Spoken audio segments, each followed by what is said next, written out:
I numeri uno delle più grandi corporation italiane e internazionali si sono dati appuntamento venerdì scorso al Ministero degli Affari Esteri alla presenza del ministro Emma Bonino per discutere sul futuro dell'economia mondiale e degli investimenti in Italia.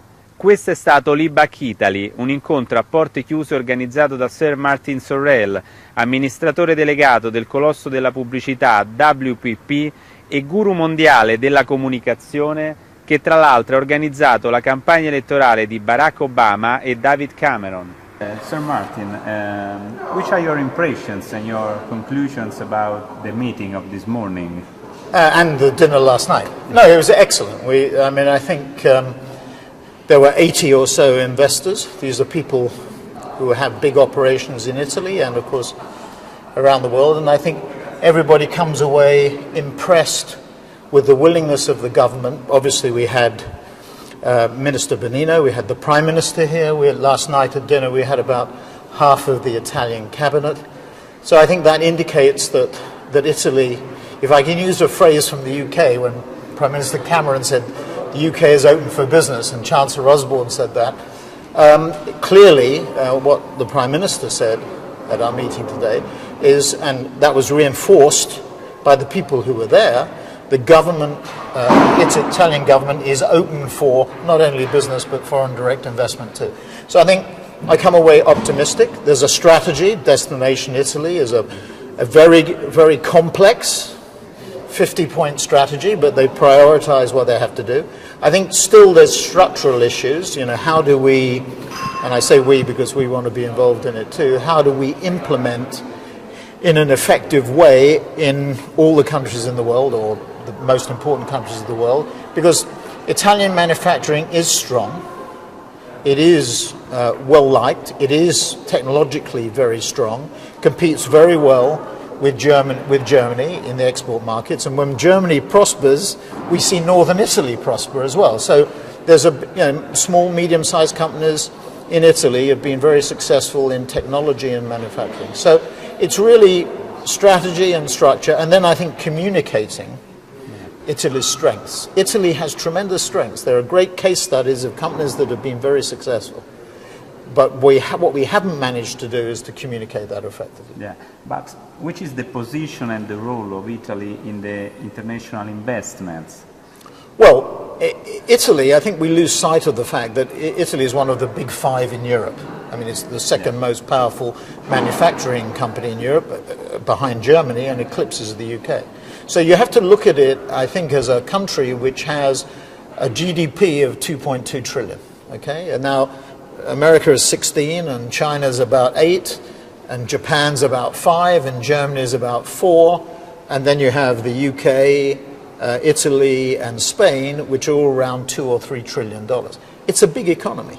And once an economy, and there's no doubt that the Italian economy has had a difficult time for the last 5 or 10 years, but once you've gone through that, which I think we are getting through, as the Prime Minister outlined at our meeting, I think the opportunities are very significant, because it is a big market. You know, there are sort of 60 million consumers. This is a country where I think there is a lot of opportunity. And, you know, there is a contrarian view about investment, right? Yeah. When everybody says no, it's the time to say yes. Similarly, when everybody says yes, it's the time to say no. I think Italy strikes me as being where Spain was a year ago, where we saw a little bit of an upturn. And I would say France is still on the down. Italy is certainly bumping along the bottom, maybe improving. And Spain is on the up. So all is not lost. And by the way, your question, one of the things that when we look at the data on brand Italy, we have a small role. Well, no, it's not that. No, I think what we find is that the Italians have lost self-esteem.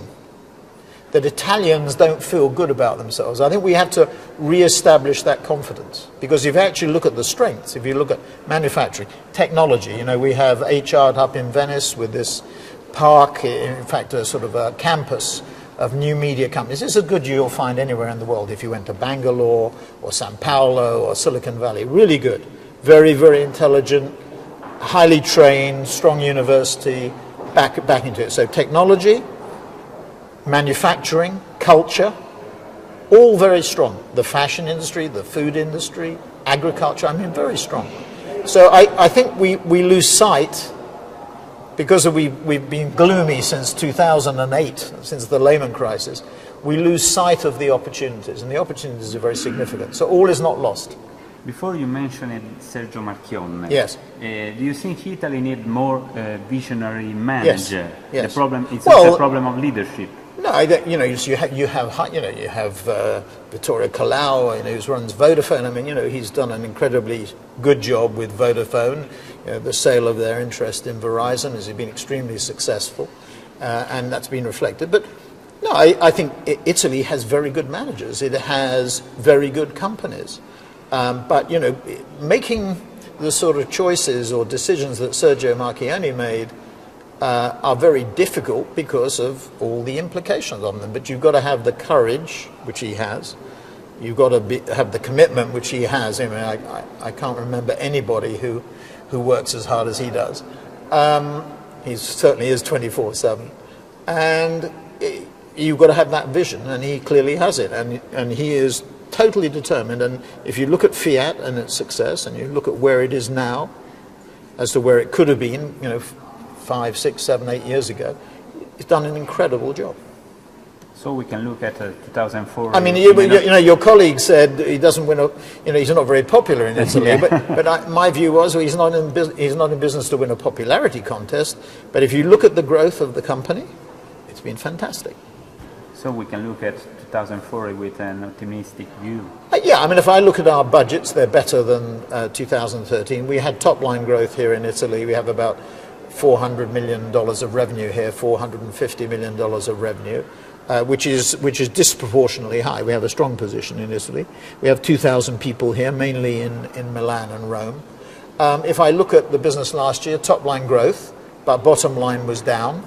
Next year, or this year, 2014, top-line growth again a bit stronger, maybe about 3 or 4%, and in addition we'll have strong bottom-line growth. So I feel, I would say, neutral to positive, if I'm being conservative, right? Neutral to positive about Italy in 2014. Okay. Thank you very much.